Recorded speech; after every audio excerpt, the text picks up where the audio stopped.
ಇದು ಸಾಲದ ಕತೆ. ಸಾಲಕ್ಕಾಗಿ ಆತ್ಮಹತ್ಯೆ ಮಾಡಿಕೊಂಡ ಕುಟುಂಬವೊಂದರ ನೋವಿನ ಕತೆ. ಈ ಘಟನೆ ನಡೆದಿರುವಂಥದ್ದು ಬೆಂಗಳೂರಿನ ಸದ್ದಗುಂಟೆಪಾಳ್ಯದಲ್ಲಿ.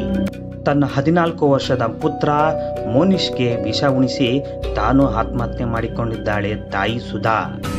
ಮೃತ ಸುಧಾಳಿಗೆ ವಯಸ್ಸಾದ ತಾಯಿಯೂ ಸಹ ಇದ್ದಳು.